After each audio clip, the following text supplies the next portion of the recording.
Okay, so as I said, I think you found it, and if you have any problems, just let me know.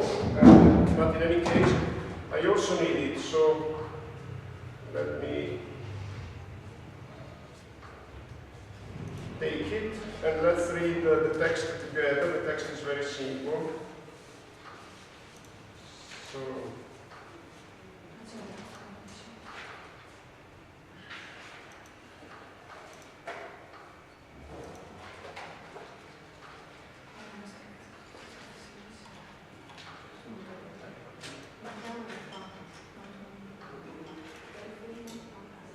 Okay, you have to go to the first one, text of the exercise application of the time area rainfall runoff model, as you said correctly.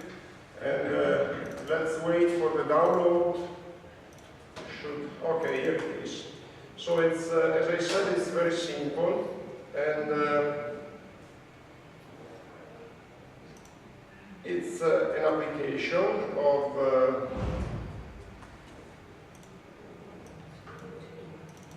just 1 second, I switch off the phone. Okay. It's an application of the time area model, and the catchment, it is given as information the area of the catchment, more or less 1,200 square kilometers, and there is rainfall data observed at time scale for 1 year, and there is a link where you can download the observations. And please note, it's written here, that this file also contains evapotranspiration data, which we don't use here. And we will use them in the next exercise. It's the same data set that we will use twice.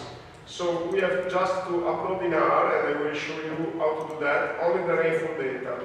And then we assume that the concentration time is 15 hours, the runoff coefficient is 0.5, and the time area curve is linear. And then it is required that the time area method is applied to this data set to obtain the river flows. And also there is written explaining a brief report of the above elaboration with the required graphs. This, of course, is not strictly required. And as I told you, if you decide to present at the exam a written report, very short one, and of course this sentence helps you, reminds you that if you want, you can present it, but this is not required, not strictly. Okay, so the subject is clear, and let me see if we can download the data set directly. So it's here, and let me go back to, it's already available also here. You see that there is, let me bring the link up. Rainfall and evapotranspiration data. This is given for the second exercise, but it's the same thing. So you can directly click here. And here is the data set. So there is a column, the left one with, sorry if it is in Italian, there is written the first column gives hourly rainfall, and the second column gives hourly evapotranspiration.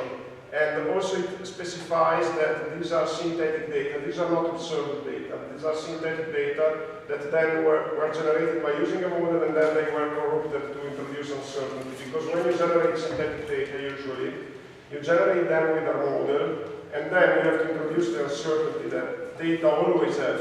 So usually when we do synthetic generation, then we introduce some uncertainty. Not always. It depends on the type of application that you may want to do, but in this case, given that the purpose is to emulate, to provide a replicate of observed data, we decided to corrupt them.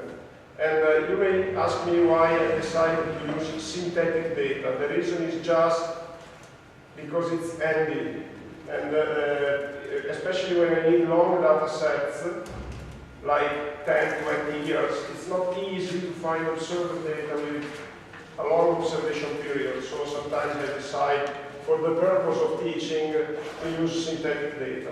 Also, there is one more thing to say. When you use synthetic data, it's easier to model them, for obvious reason, because you know the uncertainty, you know everything.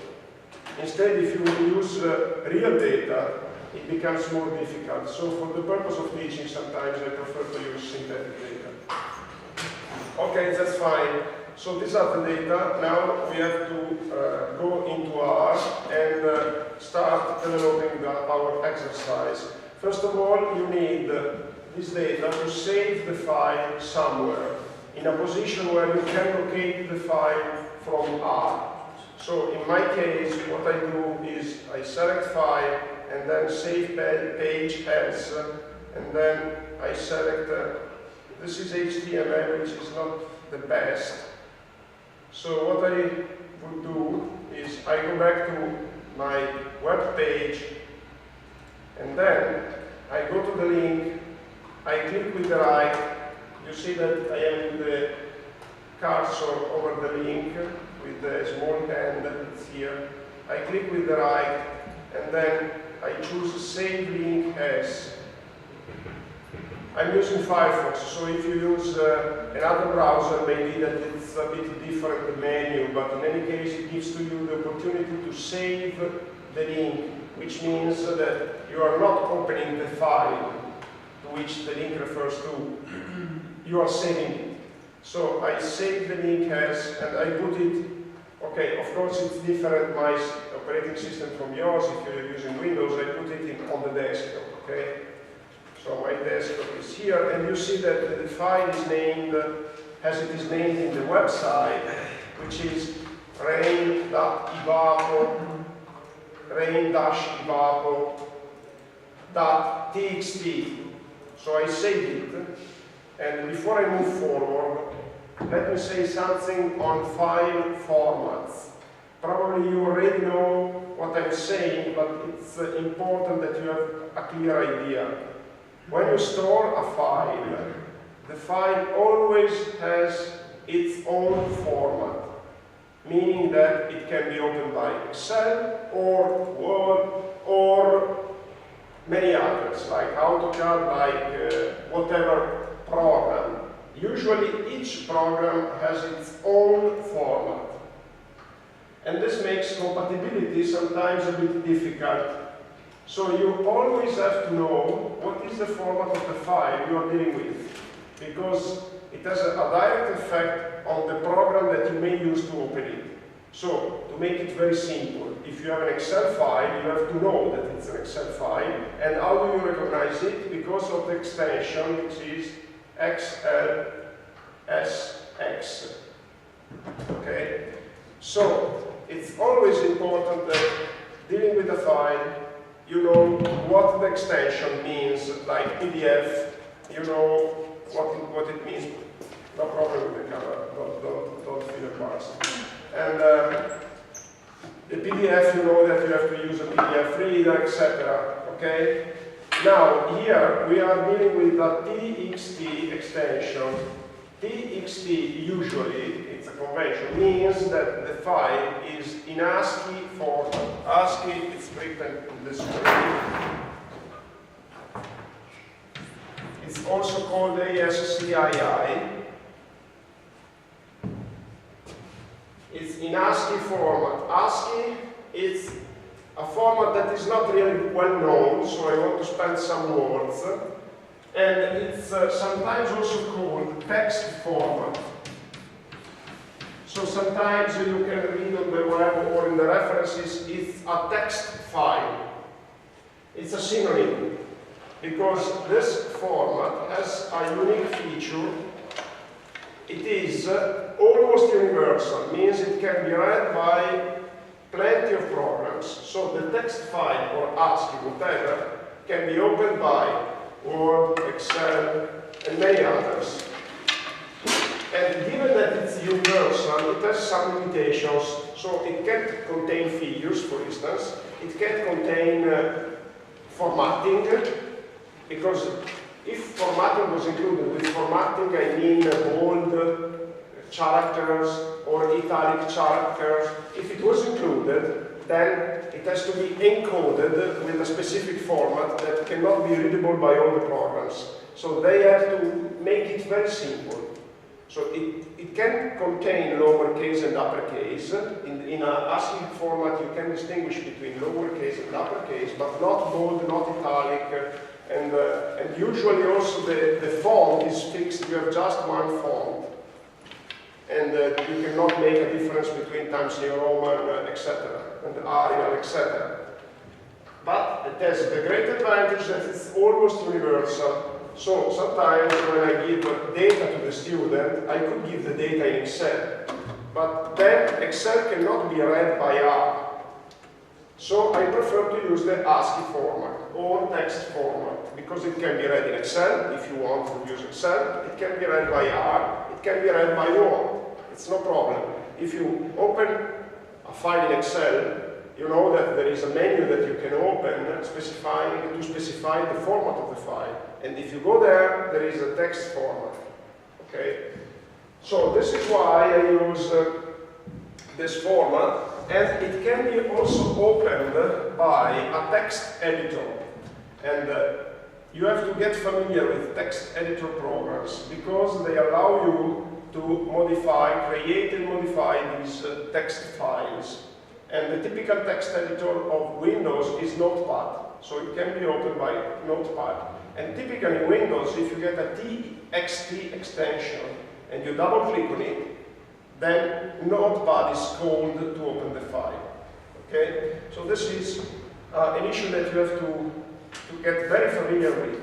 So what it means PDF, what it means XLS, what it means DOC, etc. You have to get familiar with extensions. There are websites that help you to decipher extensions, file extensions.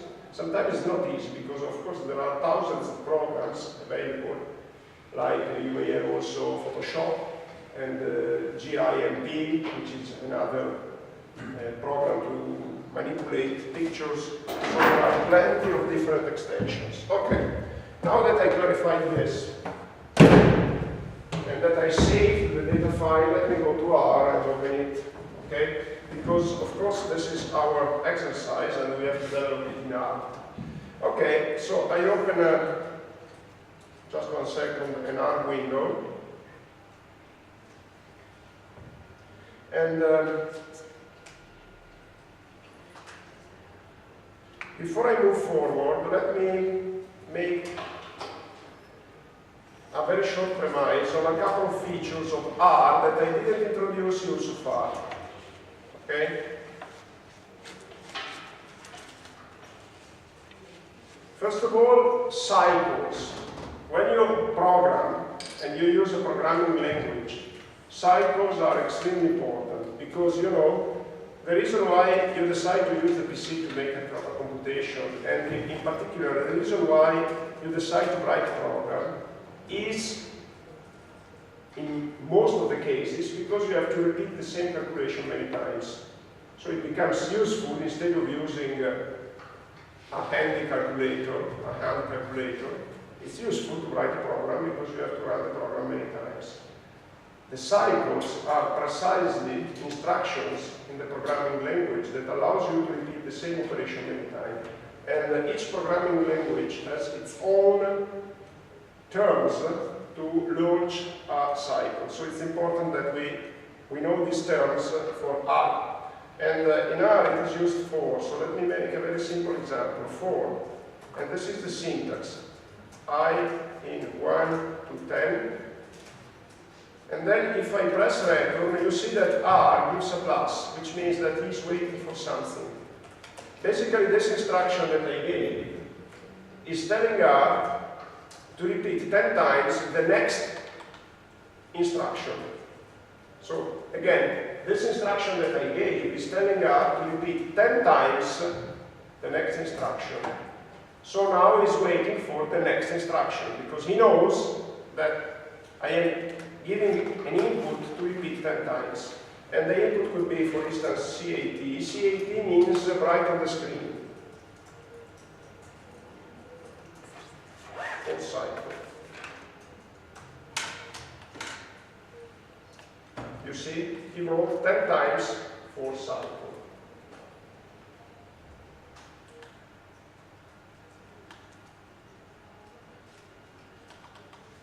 really, I didn't want, sorry, I didn't want to write, I wanted to start a new line after each iteration of the cycle, but I forgot to do that. So let me repeat, because it gives to me an opportunity to explain to you one other thing. Let me go back.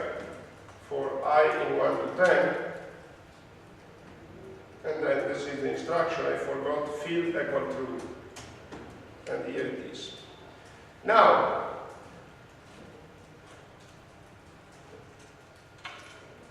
let me give a couple of more details. Apart from the instruction CAT, which is just an example. So, you really could put there any other instruction and you really don't, at this stage, don't need to learn more on CAT. I think this is just enough. I have no more details to give on CAT. Just keep in mind that when you want to print something on the screen, CAT is your function. But let me give one more detail on the syntax of the opening instruction of the fourth cycle. So you see, for open parentheses, you may also skip the space, it's not necessary. And then I define a variable which is I, which is the iteration variable of the cycle. Be careful because this I takes value 1 for the first iteration, 2 for the second iteration, etc. Let me explain better. I clean the screen. Let me write CIT A field equal true. So at each iteration, it prints on the screen the value of I. You see, this is what you get. So be careful because I, again, is the iteration variable and it is defined in R. So now, if I write I here, you get 10. Which means that starting the cycle with iteration variable I, defined in R, a variable I. And if you had a previous variable named I, it's overwritten without any notice. So be careful of that. The iteration variable is very useful. On the other hand, be careful that it's defined in R and any previous definition is overwritten if it was there. Okay. This was important to say.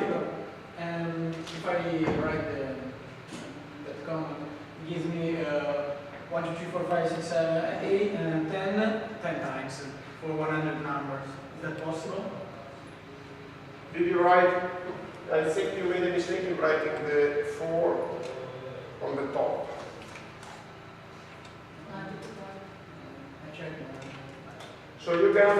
Is the space between the bracket and I after cat? No, but did you get 100 100 results, yes. 10 series from 1 to 10. From 1 to 10, from 1 to 10 for 10 times.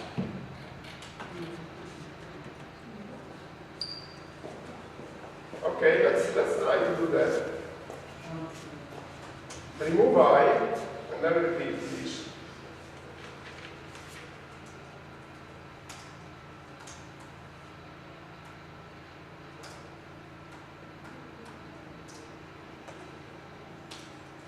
No.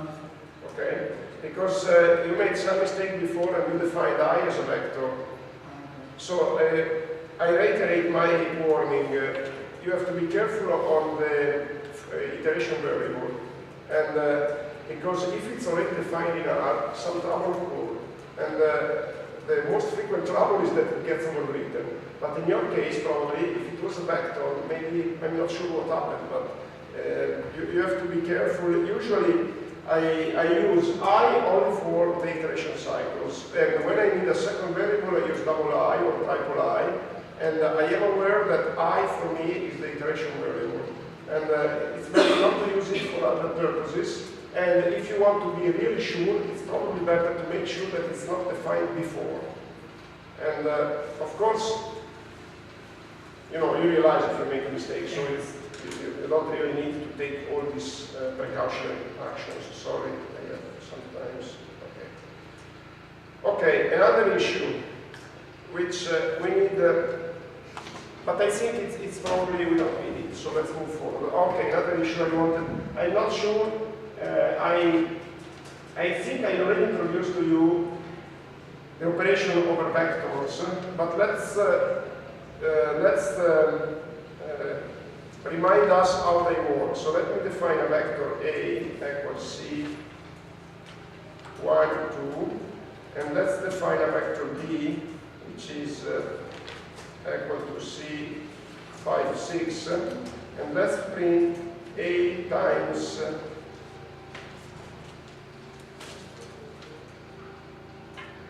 B, sorry.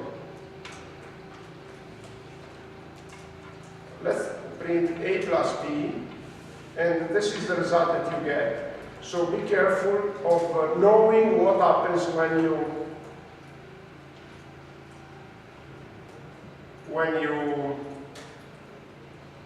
sum vectors. So each element of the vector is summed to the corresponding one in the other vector. I don't remember. Okay, the asterisk. Sorry, I had an amnesia. I'm not sure if it is the correct English term. And let me remind you what is A, what is B, and what is A times B. So they R multiplies each element of the vector for its corresponding one. And I'm not sure if it gives an error if we define a vector of different length. What happens if I multiply A times B? Yeah, okay. There is a warning. And what happened, basically, it gives to you the result, and the result is that it didn't find the corresponding third element in the vector A, so it assumed that the third element was 1. But there is a warning. Usually, I expect that you multiply or sum or divide vector with the same length. And what it does is to apply the operation on the single element. I hope you have clear what it does. So it's not a real multiplication, vector multiplication, and I made this premise because we are using vector multiplication in this exercise, and so you have to be aware of what it does. And if you use matrix multiplication, please make sure, we made an example of matrix multiplication last time, make sure that you know what it does, because it's not really what you are expecting.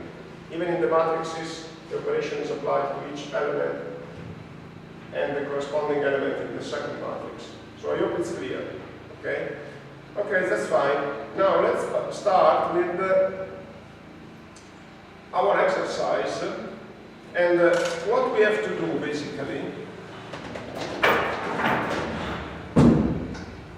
I am developing the exercise with you, and I didn't develop it before. So it's really a cooperation, what we are doing now. So basically, what we have, it's a long time series of rainfall. So we have here our rain, which is not yet in R, we have to upload it. So we have here our rain, which occurs over a catchment, which has an area, total area, A, it's equal 12, 14 square kilometers. Perfect. And we know that the concentration time, Tc, is 15 hours. And also we know that the area time curve is linear.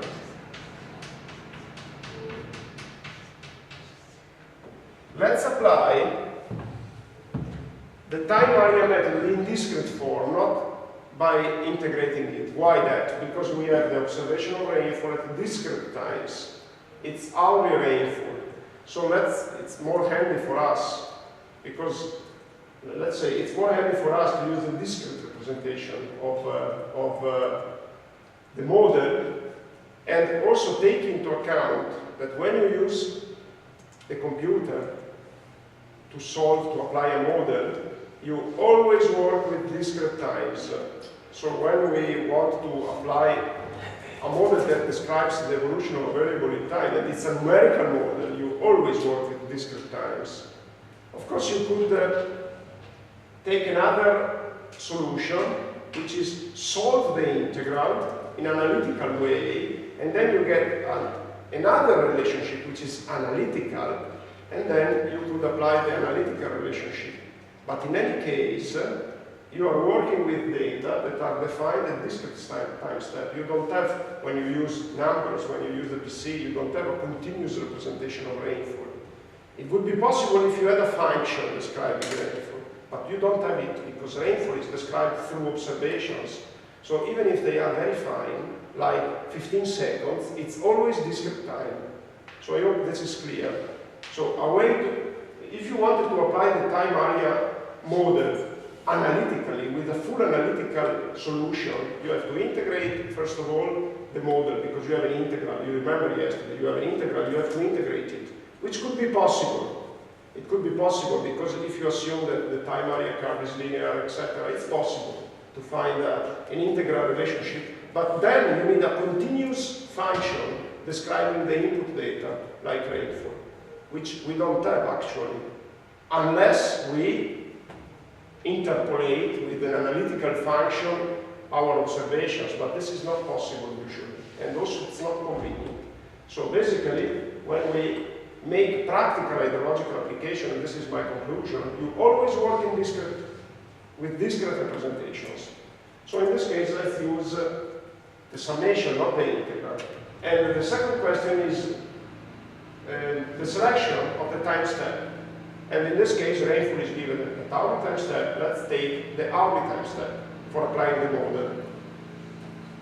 This is not a strict requirement. You may decide to use 1 minute as time step. But this means that you have to interpolate your rainfall data to provide rainfall data with 1 minute time step. Sometimes I do that. So sometimes I have daily data. I want to use the model at hourly time scale, and then I use a linear interpolation to get the data at final resolution, at final time resolution. But this is, of course, more complicated, much more complicated. So let's use now the hourly time step. So we work at hourly time step. Okay, now, you know, if you work with the time area method, at the beginning of the event, you have a transitional situation because you have only part of the basin contributing. You have a transitional situation at the beginning of the event because after 1 hour you have only part of the basin contributing. After a time span that is equal to the time of concentration, you have all the basin contributing. And you get in a steady state situation. It's not a transition. And the steady state is achieved after, again, a time that is equal to the time of concentration. So to describe the transitional situation is a bit more complicated. So let's start in our representation, given that we have to run the simulation for 1 year. Let's start from the 16th hour, okay? So let's start for the simulation. Let's start from here, and let's suppose that this is hour 16. Let's suppose that this is hour 16. We start from here, and we forget about this. Look, this is just for simplicity, okay? You could, of course, describe this transitional phase, and if you really want to do that, I invite you to do that. It's not a problem. For me, given that I want to finish in 1 hour and a half, let's start from hour 16. Okay, basically, at hour 16, you have 15 previous observations of rainfall. Okay, and then what you have to do is to apply the summation that I gave to you yesterday, and to get the flow here. And let me give to you more details how to compute this. First of all, I think it's better if I write the summation here. So let me write Q16. Let me use this subscript. Is equal to sum. I think it is, I use K, I think K equal 1 to 15 of,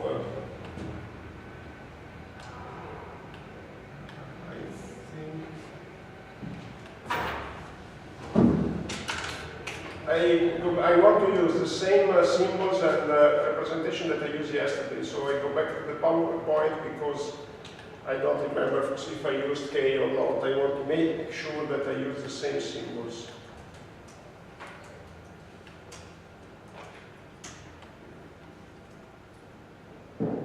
Just 1 second.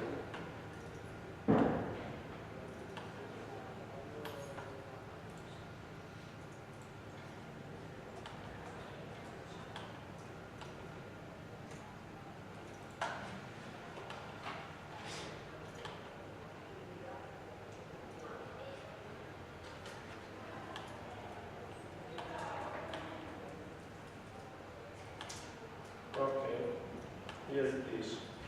But this is a bit different, but I think it's fine. Okay, so K equal 1 to 15, this is fine, and let me,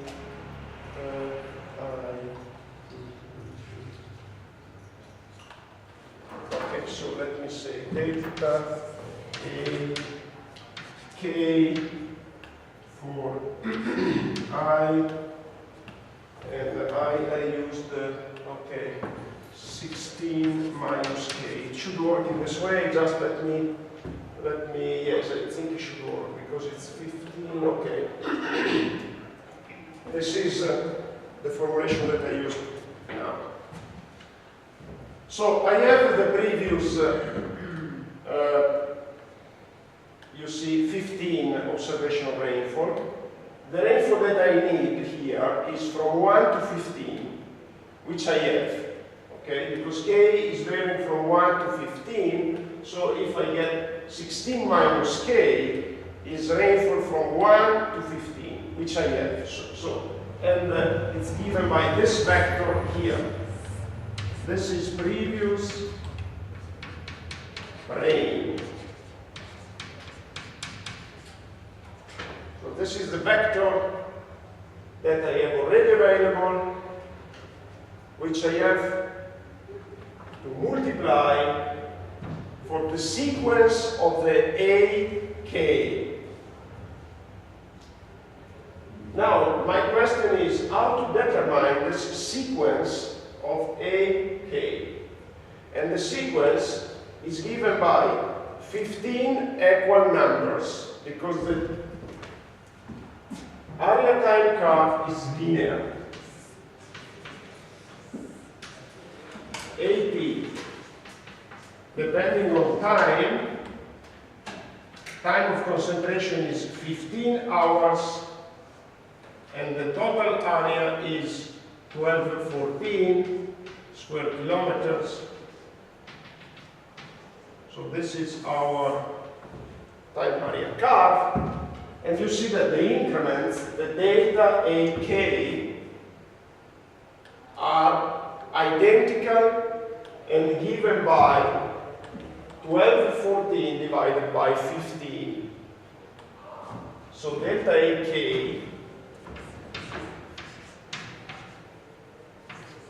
is equal to 1214 divided by 15 for any K.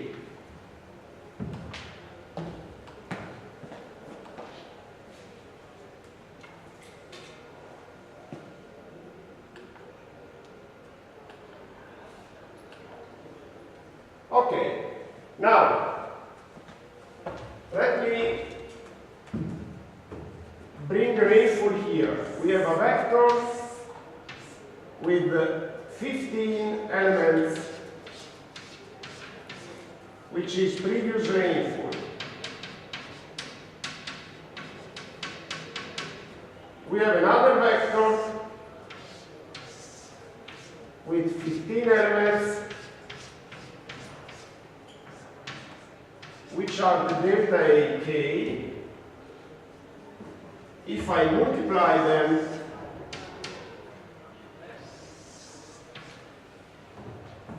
what I obtain is a resulting vector with 15 elements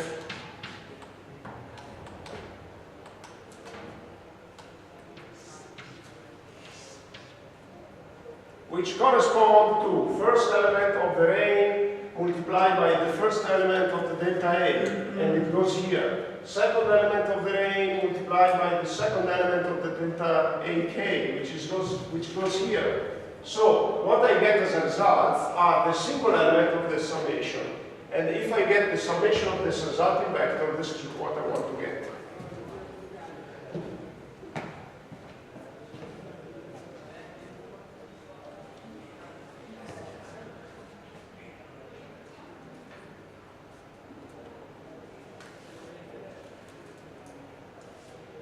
Don't be concerned by zero rainfall, that's fine.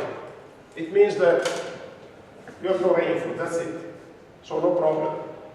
The model works.